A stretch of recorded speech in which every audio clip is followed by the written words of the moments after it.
L'ambition est d'accéder au rang des plateformes de services numériques de qualité dans la sous-région. Une ambition verbale en 2016 qui se concrétise peu à peu. Une pépinière dont les premières fleurs commencent déjà à apparaître.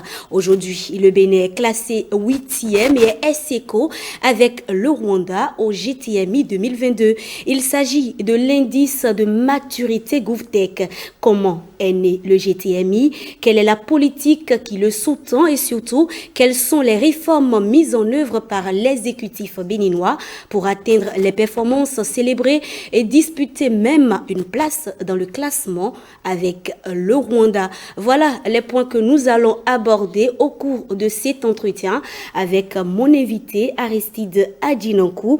Il est le directeur du pôle système d'information et digitalisation à l'Agence des systèmes d'information et du numérique, ASIN.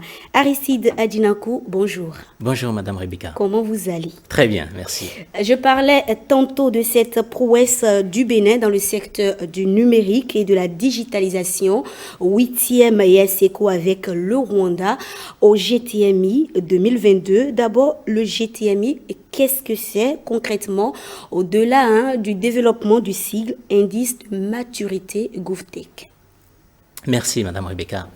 Le GTMI est un indice, comme plusieurs indices, qui a pour objectif de mesurer la transformation dans le secteur public.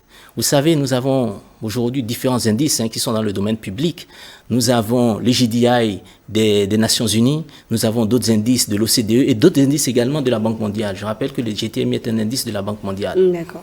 La particularité du GTMI, c'est que non seulement il intègre tous les autres indices qui existent aujourd'hui, mais il rajoute 3 dimensions assez intéressantes et qui sont stratégiques pour le Bénin. D'accord.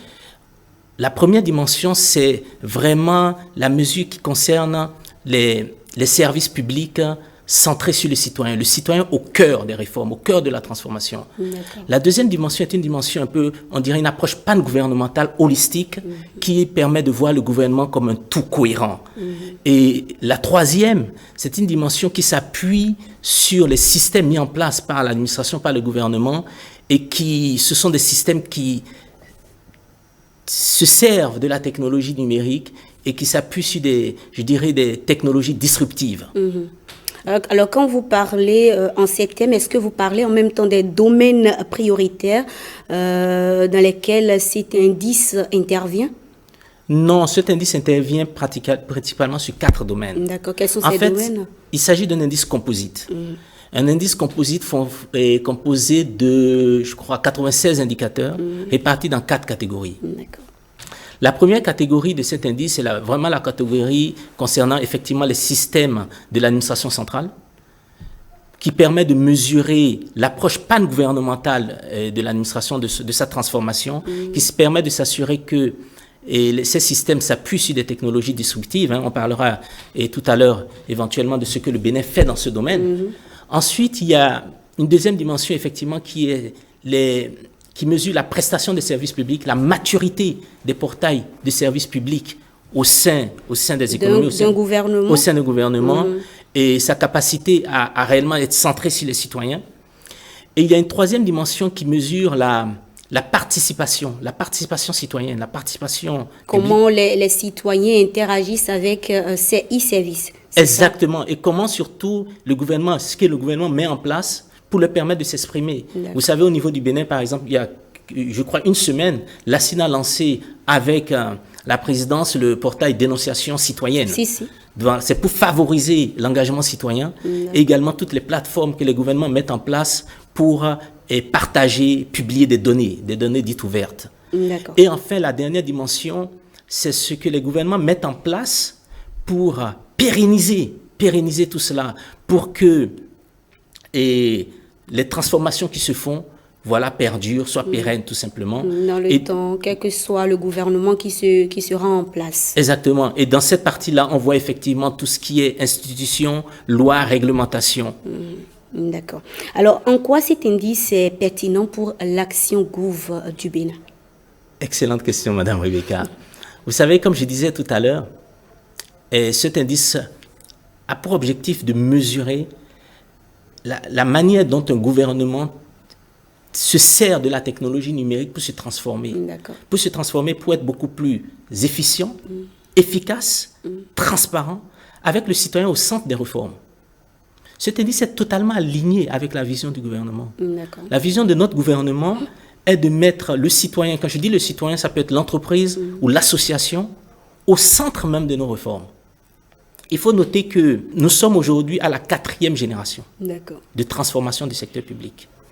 Aujourd'hui, la 3e génération, c'est laquelle? C'est celle où nous avons transformé, automatisé, informatisé les systèmes d'information dans le gouvernement. Nous avons apporté des e-services aux citoyens. Très bien, c'est excellent. Mais aujourd'hui, le citoyen, qu'est-ce qu'il fait? Un citoyen, il va sur la plateforme nationale, notre plateforme nationale de e-services, notre portail, il demande son casier judiciaire. Il peut aller demander son acte de naissance. Il peut aller demander son attestation fiscale. Mais la vraie question, c'est pourquoi il demande son casier judiciaire? Parce qu'il en a besoin. Mais pourquoi il en a besoin? Pour certainement faire des opérations. Exactement, Madame Rebecca. Il a besoin de son casier judiciaire, il ne le met pas dans la poche. Non. Il a besoin de son casier judiciaire parce qu'il veut peut-être aller passer un concours, s'inscrire à un concours. Donc, en réalité, il n'a pas besoin de son casier judiciaire. En réalité, il a besoin d'aller sur une plateforme pour s'inscrire à son examen. Il a besoin d'aller déposer un dossier à la Sénat pour son attestation fiscale. Mais pour y arriver, il faut le e-service en question. C'est ce que nous faisons et c'est ce qui est excellent. La trajectoire que nous avons maintenant, c'est qu'il ne le demandera plus. Ce qu'il va faire, c'est qu'il veut passer un concours, il va sur la plateforme où il veut passer son concours, il remplit les dossiers spécifiques pour son concours, et le système d'information du concours va interroger le système d'information de la justice pour demander est-ce qu'il est à jour d'un point de vue judiciaire, oui ou non. Va interroger le système des impôts, la Sénat par exemple, pour demander est-ce qu'il est à jour si sa fiscalité, oui ou non. Lui n'aura pas besoin d'aller sur la plateforme, récupérer son casier judiciaire, aller récupérer un autre et ensuite aller le déposer par ailleurs. Est-ce qu'on est déjà à cette étape au Bénin ou ça fait partie des perspectives en fait? La réponse est oui, Madame On est Rebecca. déjà à cette Nous sommes déjà à cette étape, nous avons commencé. Il faut savoir que dès 2016, sous l'impulsion du chef de l'État, le président Patrice Talon, et de Madame la ministre du Numérique et de la Digitalisation, tout a été mis en place. Les socles ont été mis en place. Nous avons mis en place ce que nous appelons une plateforme nationale d'interopérabilité. Qu'est-ce qu'elle fait? Elle permet à tous les systèmes d'information du gouvernement de s'échanger de l'information de manière toute sécurisée. Mais est-ce que cette plateforme est accessible aux citoyens, aux usagers, justement? Elle n'a pas à être accessible aux citoyens. Ce qui se passe encore aujourd'hui et que nous voyons, c'est déjà le cas que vous avez cité tout à l'heure, quand on a besoin de participer à un concours ou de déposer un dossier dans une structure, on est obligé d'aller chercher certaines pièces. Et pour récupérer ces pièces, on va sur le portail des services, le portail national des services publics. Maintenant, vous êtes en train de dire que on n'est plus obligé d'aller directement nous-mêmes, c'est-à-dire l'usager, vers le portail, mais il suffit que l'usager aille vers la structure, donne ses coordonnées, et la structure se charge maintenant, grâce à la plateforme d'interopérabilité, d'avoir les autres informations, les autres pièces qui concernent l'intéressé. C'est bien ça, je résume? Je suis en train de vous dire que nous sommes à la 3e génération, et au niveau de l'indice, ils nous ont non seulement mesuré au niveau de la 3e et notre capacité à arriver à la 4e. Je suis en train de vous dire que la plateforme nationale d'interopérabilité est en place. Je suis en train de vous dire qu'aujourd'hui où nous parlons, il y a des e-services. Si je prends par exemple l'attestation fiscale, vous voulez récupérer votre attestation fiscale, les systèmes d'information communiquent entre eux. IFI Online, e-bilan, on interroge déjà plusieurs systèmes par cette plateforme nationale d'interopérabilité. Je suis en train de vous dire que la transformation n'est pas encore complète. D'accord. Nous avons mis tout en place aujourd'hui pour y arriver. D'accord. Là, c'est plus clair pour moi. Alors, construit pour 198 économies, le GTMI est la mesure la plus complète, vous avez commencé par le dire, de la transformation numérique dans le secteur public. Je voudrais savoir, Monsieur Adjinankou, est-ce la première fois que le Bénin est nominé? Sinon, quel rang occupions-nous avant ce classement? Excellente question, Madame Rebecca. D'abord, permettez-moi de rappeler comment se fait le classement au niveau du GTMI. D'accord. Le GTMI, comme je disais, vous avez tout à fait raison, 198 économies. Et le GTMI classe les pays en 4 catégories. il y a la catégorie A, une notation de 0,75 à 1. Dans ce groupe de pays, on retrouve des pays comme Singapour, l'Estonie, etc. La catégorie B, le groupe B, une notation entre 0,50 et 0,74. La catégorie C, notation entre 0,25 et 0,49. Et la D, inférieure à 0,25.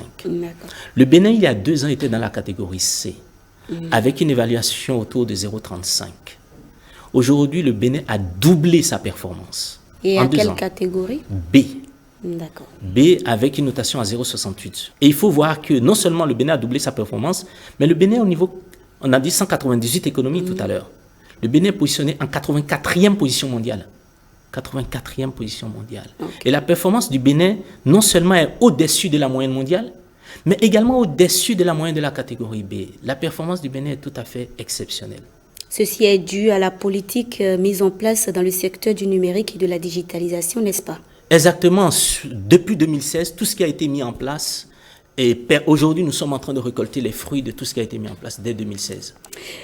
Si le Bénin est arrivé à ce classement, à ce rang aujourd'hui, c'est bien sûr grâce aux réformes, à la dématérialisation de l'administration publique. Vous le disiez à l'instant, en la matière, plusieurs e-services sont développés pour faciliter l'accès des citoyens à l'administration. Nous étions d'ailleurs dans les locaux du ministère de l'économie et des finances. Le directeur des systèmes d'information nous fait ici le point des e-services au sein de ce ministère. En ce qui nous concerne au ministère de l'économie et des finances, pour aller au plus près des usagers, pour leur fournir le meilleur service possible, effectivement, on a beaucoup investi sur le numérique. Vous regardez par exemple au niveau des impôts. Aujourd'hui, chaque citoyen peut en ligne se faire immatriculer au niveau de l'administration fiscale. Cela permet ensuite d'accéder à bon nombre de services. Je vais vous donner également l'exemple de notre plateforme e-Quittance. e-Quittance aujourd'hui est une plateforme qui a permis de digitaliser les guichets du Trésor public. Aujourd'hui, vous pouvez faire pas mal de choses. Vous n'avez plus besoin d'aller faire la queue au Trésor pour payer un certain nombre de prestations. Vous pouvez, à partir de votre salon, accéder à cette plateforme et liquider un certain nombre de paiements. Je vais également vous donner un exemple qui nous concerne en interne au niveau du ministère de l'économie et des finances, parce que les fonctionnaires sont également des clients du ministère de l'économie et des finances. Avant, nous imprimions les bulletins de paye de façon manuelle. Le ministre de l'économie et des finances, le ministre d'État, a mis fin à cette procédure et aujourd'hui, tous les fonctionnaires reçoivent mensuellement leur bulletin de paye dans leur boîte aux lettres. Je pourrais aller encore plus loin en vous parlant de la plateforme e-titre pour ne pas oublier finalement le secteur privé. Aujourd'hui, avec e-titre, vous pouvez, en tant que partenaire finalement du ministère de l'économie et des finances, en tant qu'usager étant donc un client qui doit être payé par le Trésor public, vous pouvez suivre votre titre et voir à tout moment à quelle étape vous en êtes au niveau du processus, ce qui vraiment amène un peu plus de confiance dans les échanges que nous avons entre le ministère de l'économie et des finances et le secteur privé. De ma position de DSI, je peux vous dire qu'il ne se passe pas une semaine sans qu'on échange avec nos homologues de la sous-région et même plus loin, qui viennent s'inspirer de ce que nous faisons. Je dois dire que nous avons fait pas mal de choses pendant 5-6 ans maintenant. J'ai envie de dire un peu la tête baissée parce qu'on n'a pas le recul par rapport à ce que nous faisons. Mais avoir le regard que les autres pays, que nos homologues portent sur nous, nous pensons que nous sommes vraiment en train de faire de grands pas dans la vision, comme j'ai dit tout à l'heure, qui a été tracée par le chef de l'État, faire du Bénin la plateforme sous-régionale dans le numérique. Nous sommes contents de prendre connaissance de ce classement, mais nous pensons que ce n'est que le début. Nous irons encore plus loin. Nous avons pas mal de projets dans les cartons qui arrivent et qui vont nous permettre de ne pas nous arrêter en si bon chemin. Nous avons également un certain nombre de challenges.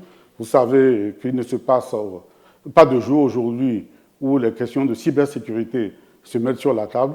Quand vous avez beaucoup d'expositions finalement, ça vous expose. Il faut penser à bien traiter la question de la sécurité.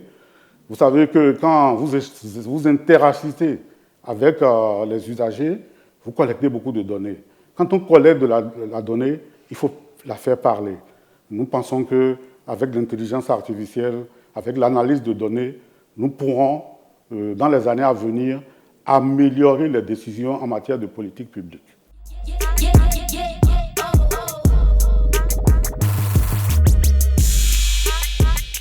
Monsieur Adjinakou, l'expérience Bénin en matière d'e-service fait école dans la sous-région.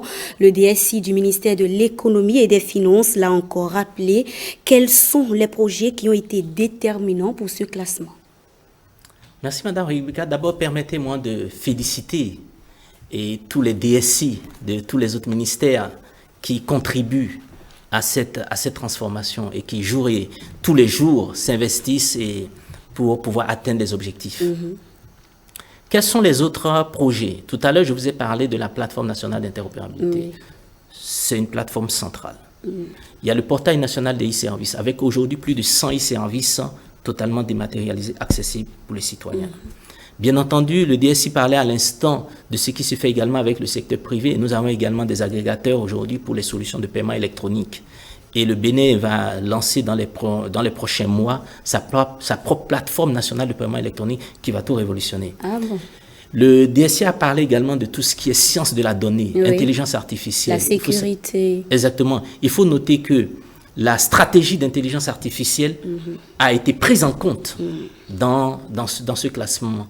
Nous avons également lancé un portail Open Data pour l'accessibilité des données ouvertes pour permettre aux citoyens d'accéder à un certain nombre de données.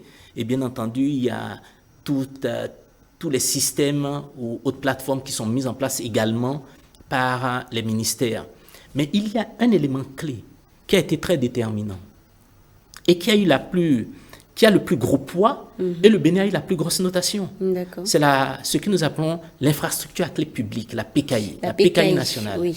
Nous sommes en train de la lancer. Il faut savoir qu'il y a déjà des premières versions de la PKI. C'est la PKI aujourd'hui qui permet de certifier, de signer les passeports diplomatiques et les passeports de service. Les passeports ordinaires, ce sera fait dans le début de l'année prochaine. Et cette même PKI-là, son objectif, c'est quoi? C'est nous s'assurer que tous les documents, d'abord de permettre de signer électroniquement. Quand on parle de documents, voilà, de signer électroniquement, c'est également de s'assurer que les documents ne sont pas falsifiés. C'est cette PKI que nous avons utilisée pour déployer le pass sanitaire au Bénin. Et ce pass sanitaire qui a été reconnu par l'Union européenne, vous avez votre pass sanitaire aujourd'hui, vous allez en Italie, en Belgique, vous n'aurez aucun souci. Aucun souci. Le document, il est intègre. Et nous avons pour objectif d'utiliser la PKI nationale pour d'abord réduire la fraude, la falsification des documents. Et donc pour donner de la force à tous les actes administratifs béninois. D'accord. Et aujourd'hui, nous sommes à quelle étape au Bénin, au-delà de la signature des passeports diplomatiques et des passeports de service? Nous sommes à quelle étape concrètement? Est-ce que c'est déjà lancé ou ça sera lancé très prochainement? La PKI est lancée pour tout ce qu'on appelle titre de transport. D'accord. Titre de transport, c'est-à-dire? C'est le passeport. C'est le passeport diplomatique, le passeport de service et tout à fait. La PKI a été lancée, comme je disais à l'instant, sur le pass sanitaire. Ça, c'est clair. Maintenant, pour toute la signature, nous sommes en phase de réception de la solution. D'accord, la réception définitive se fera dans les prochains jours, cette année. Et après, derrière l'année prochaine, nous allons passer à la généralisation. Nous avons comme cible de commencer à assurer l'intégrité de nos diplômes, les diplômes délivrés par l'administration béninoise, et également d'autres types de documents administratifs. D'accord. Et après, nous allons la généraliser. Dans les prochains jours. Dans les prochains, oui. Alors, le ministère de l'Économie et des Finances n'est pas le seul à avoir été touché par ce vent de réforme digitale.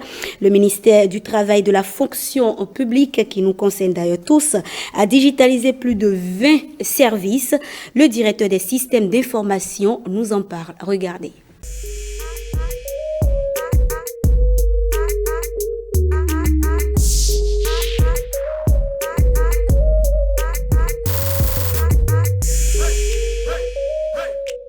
En ce qui concerne l'administration du travail, vous avez aujourd'hui la possibilité de vous faire délivrer en ligne un permis de travail pour expatriés. Vous avez la possibilité de solliciter un visa pour un contrat de travail expatrié et sortent tout fraîchement de terre, entre autres, beaucoup d'autres services, dont entre autres la déclaration d'établissement pour les entreprises, le visa de règlement intérieur toujours pour les entreprises, l'attestation de non-litige toujours à l'endroit des employés et des employés, et donc beaucoup d'autres services. En ce qui concerne la fonction publique, vous avez le certificat de non-radiation qui permet à un agent de l'État de prouver qu'il n'a pas été radié de la fonction publique à un instant T. Vous avez l'attestation de validité des services qui permet, sur demande de l'agent de l'État, de déterminer et de prouver la date réelle de départ à la retraite. Et vous avez bien d'autres services qui sortent tout fraîchement de terre et qui seront portés à la disposition des usagers clients. Tous ces efforts sont donc le fruit de la volonté de Madame le ministre de voir se développer et s'élargir l'offre de services digitalisés à l'endroit de nos usagers clients. Il faut dire que toujours dans le secteur dans le volet fonction publique, tous les agents de l'État disposent aujourd'hui d'un espace personnalisé et sécurisé où ils ont la possibilité de pouvoir consulter toute leur ligne carrière, la chronologie des différents événements survenus dans leur carrière et de pouvoir télécharger tous les actes qui ont été pris à leur endroit au fur et à mesure que ces derniers sont élaborés.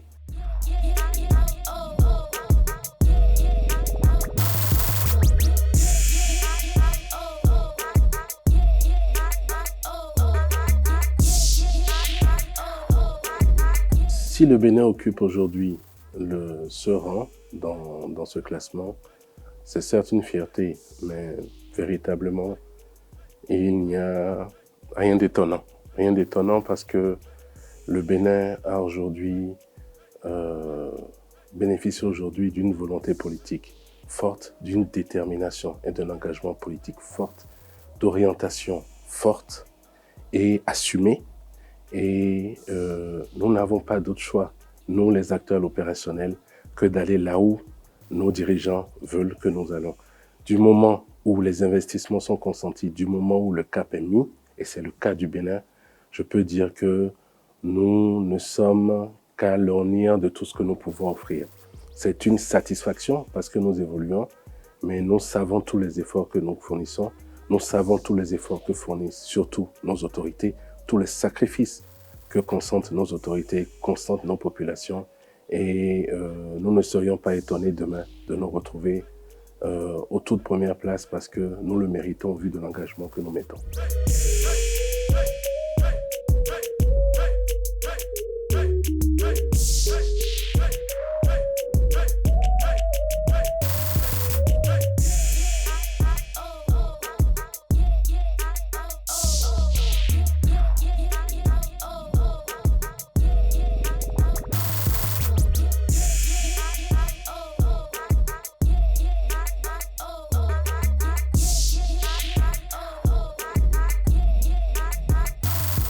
Monsieur Adjinakou, Monsieur Gandaro est fier, tout comme d'ailleurs tous les acteurs de l'écosystème. Son souhait, amener le Bénin à occuper désormais la première place. Pourquoi pas? Le rêve n'est pas impossible, n'est-ce pas? Madame Rebecca, il a tout à fait raison, Monsieur Gandaro. D'accord. Le rêve n'est pas impossible, vous savez. Déjà, nous appliquons notre feuille de route, c'est le programme d'action du gouvernement, version 2. Et nous appliquons tout simplement l'ambition du président de la République, Patrice Talon, qui est de construire un Bénin où il fait bon vivre, un Bénin résilient. Un Bénin 2.0. Un Bénin, pourquoi pas 4.0? Ah, pourquoi pas? Pourquoi pas 4.0?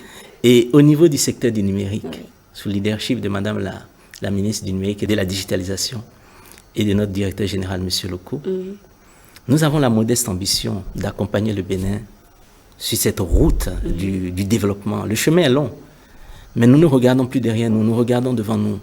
Et nous avons la certitude, en tout cas, de savoir que notre stratégie est bonne. Nous devons avancer l'exécution maintenant de manière méthodique, avec beaucoup d'énergie. Et nous sommes convaincus d'y arriver. En tout cas, on est là pour vous soutenir, pour vous encourager, parce que le Bénin 4.0, comme vous le souhaitez, va profiter à chaque citoyen béninois et même au-delà. Tout à fait. À part, on a entendu les DSI des ministères de l'économie et des finances, le DSI du ministère du travail et de la fonction publique, mais je suppose qu'à part ces deux ministères, il y a aussi d'autres e-services développés au sein des autres ministères. Tout à fait, Madame Rebecca. Tous les ministères aujourd'hui sont impactés.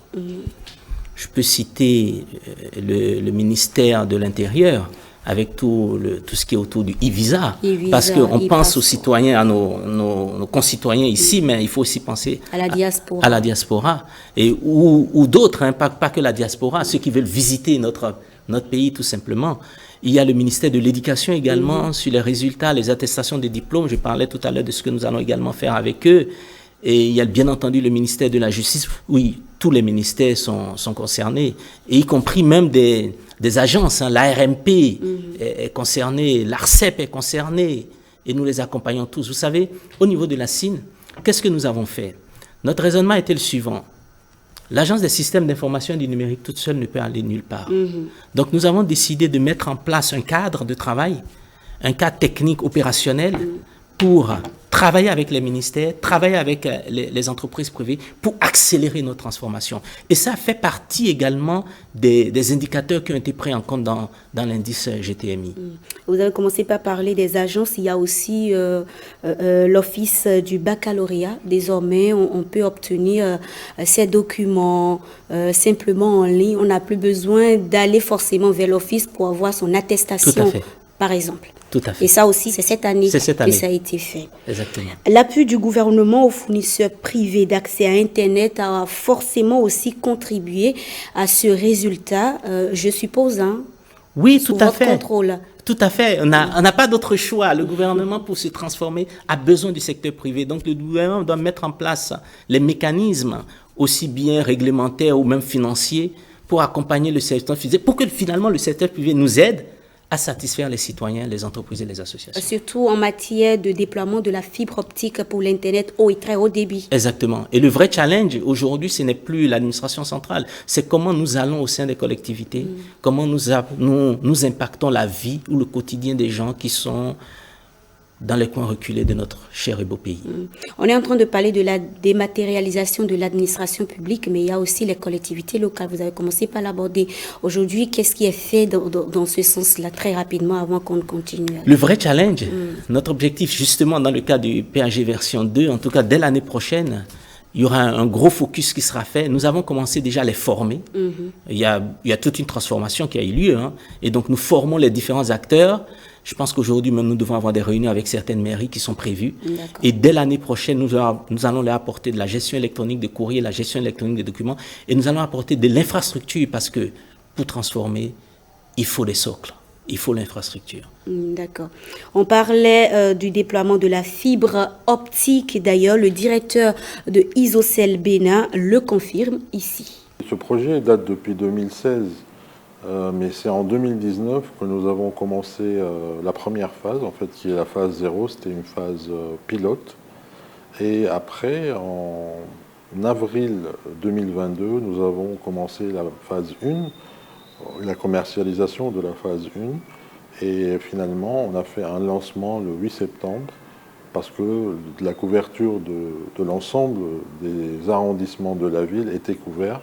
Et c'est là qu'on a lancé une offre commerciale qui évolue avec le temps pour justement répondre aux besoins des utilisateurs. Et après, c'est tout l'ensemble du gouvernement qui nous a appuyés parce qu'on a eu le privilège d'être admis au Code des investissements.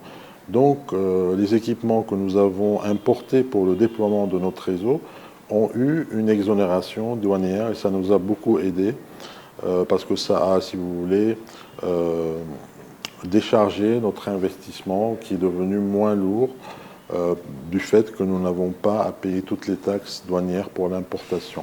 Nous sommes heureux que le Bénin évolue, non pas seulement dans le secteur de l'économie numérique. Le Bénin a fait beaucoup d'évolutions au cours des 6 dernières années, entre autres dans notre secteur, dans le secteur du digital et de l'économie numérique. Nous sommes d'autant plus contents parce que nous avons quand même apporté notre modeste contribution à l'édifice et grâce à ces actions que nous faisons et que d'autres aussi, que d'autres acteurs de l'écosystème font aussi, tout ceci contribue à améliorer la position du Bénin qui est en constante évolution. Vous m'avez dit tout à l'heure que nous sommes au même niveau que le Rwanda. Moi, honnêtement, j'étais récemment au Rwanda, j'ai fait une petite comparaison. Au Bénin, la qualité de l'Internet est beaucoup mieux que le Rwanda. Bon, bien entendu, le Rwanda, c'est un pays enclavé. Nous sommes un pays côtier, nous avons l'avantage d'avoir les caps sous-marins à proximité. Il y en a 3 aujourd'hui au Bénin, bientôt 4 en 2024. Donc ça, c'est aussi une chance que nous avons parce que nous sommes un pays où nous pouvons avoir accès directement à la mer. Et aussi, nous pouvons être un pays de transit pour les pays de l'Interland, les pays enclavés. Donc le Bénin occupe vraiment une position stratégique. Et il y a une politique, il y a une vision, bien entendu, qui est dirigée par notre ministère de tutelle, le ministère de l'économie numérique et du digital, ainsi que par les agences de l'État, comme l'Agence des services informatiques, la CIN. Donc ces agences et le ministère, si vous voulez, c'est eux qui créent la vision de la politique gouvernementale parce qu'il faut une volonté politique. La fibre optique, un autre sujet d'envergure pour le haut et très haut débit. Au Bénin, on va y consacrer d'ailleurs très prochainement un plateau spécial pour en parler parce que pour atteindre ces performances, M. Adjinanko, forcément, il faut déjà qu'il y ait une fluidité de la connexion entre usagers, entre les citoyens béninois. Et aujourd'hui, on est d'accord quand même que ça a nettement amélioré, n'est-ce pas? Tout à fait, Madame Rebecca, ça a nettement amélioré. Vous savez aussi que nous avons lancé, et il y a eu la SBIN oui. aussi qui est arrivé, un nouvel acteur sur le marché, dans l'objectif tout simplement d'apporter de la connectivité haut débit à toute la population. D'accord. Monsieur Adjinanko, on tombe vers la fin de cet entretien, mais j'ai 2 questions pour vous. La première, est-ce que cette transformation numérique ne présente pas un risque de perte d'emploi dans l'administration publique? Madame Rebecca, la réponse est non, non et non. Pourquoi? Ou comment? D'abord, je pense que toute transformation vient avec ses risques. Et le plus important, c'est d'être clair par rapport à cela. Je vais essayer d'illustrer, en tout cas, ma réponse par 2 cas précis. Permettez-moi de commencer par... Nous sommes dans un système, dans un ministère, on automatise un certain nombre de choses. Mais il faut voir, que font les agents aujourd'hui? Ils passent beaucoup de temps à contrôler la disponibilité des pièces. Ce sont des tâches que nous savons automatiser aujourd'hui. Je parlais tout à l'heure de la plateforme nationale d'interopérabilité. On interroge notre système, il dit ceci, que cette personne est à jour fiscalement. L'agent qui passe son temps aujourd'hui à vérifier la disponibilité des pièces, ce qu'on va lui demander demain, c'est d'aller en profondeur. Un système d'information va vérifier, mais lui, il va devoir vérifier la qualité Donc, nous passons maintenant en profondeur dans la qualité des documents, parce qu'on sait, hein, dans la digitalisation, on a les problèmes, on peut avoir des problématiques de fraude, des problématiques de cybercriminalité. Donc, il faut être vigilant par rapport à ça. Donc, le challenge aujourd'hui, c'est de transformer nos agents, l'automatisation pour des procédures assez simples, sans valeur ajoutée. Nous formons les agents, il y a tout un grand programme de formation derrière, pour que l'accent soit mis sur la qualité du service. Et derrière, quels sont les impacts? C'est une meilleure productivité de l'administration, c'est une meilleure assiette fiscale, c'est une lutte contre la fraude, etc. Je vais me permettre de prendre un autre exemple. On dit souvent, oui, la personne est à la maison, elle prend plus son Zemidjan pour se déplacer. Mais nous savons aussi que dans notre pays ou dans nos pays, beaucoup de personnes, malheureusement, vivent au jour le jour. C'est-à-dire? C'est-à-dire que, bon, pour pouvoir se nourrir le soir, il faut qu'ils puissent travailler de la journée. Ces personnes-là, aujourd'hui, quand elles vont dans l'administration, si elles doivent aller passer une journée, ça veut dire qu'elles n'ont pas gagné d'argent. Les immigrants qui est là, ils les attendent. Et après, elles rentrent. Ce que nous voulons faire, c'est éliminer ces temps de non-productivité, je le dis bien, de non-productivité, pour que cette personne n'ait plus à se déplacer, à perdre du temps d'agence en agence, passer une demi-journée où elle ne gagne pas d'argent. Mais travailler depuis sa maison, le télétravail, c'est ça? Non, cette personne récupère ses actes depuis chez elle. Imaginons c'est un tailleur, il n'a plus à aller perdre du temps dans une administration, d'accord? Il passe plutôt son temps pour travailler sur sa fonction de tailleur, pour aller voir ses clients. Son Zemidjan, on ne veut plus qu'il prenne son Zemidjan pour aller passer une journée dans l'administration. On veut qu'il prenne son Zemidjan pour aller servir des clients. Et qu'à la fin, lui et le Zemidjan se retrouvent chez la femme qui vend de l'ablo et dépense cet argent. Voilà, donc, éliminons les temps de non-productivité, les temps qui ne créent pas de la valeur, pour permettre à nos citoyens de créer de la valeur et finalement de rentrer dans un cercle vertueux qui fait que le pays est plus productif et il y a plus d'emplois, tout simplement. Donc, vous rassurez donc les téléspectateurs qui ont peur de l'administration SMART, comme on le dit, de perdre, pourquoi pas, un jour le boulot. Vous êtes en train de dire que non, on va plutôt faire en sorte qu'ils ne perdent pas leur travail, mais qu'ils soient rentabilisés autrement. Oui, c'est bien ce que je suis en train de dire, Madame Rebecca. Ce que je suis en train de dire, c'est que avec la digitalisation, nous aurons une administration plus ouverte qui permette aux citoyens, aux entreprises, aux associations d'être plus productifs et de rentrer dans une dynamique de cercle vertueux qui crée de l'emploi.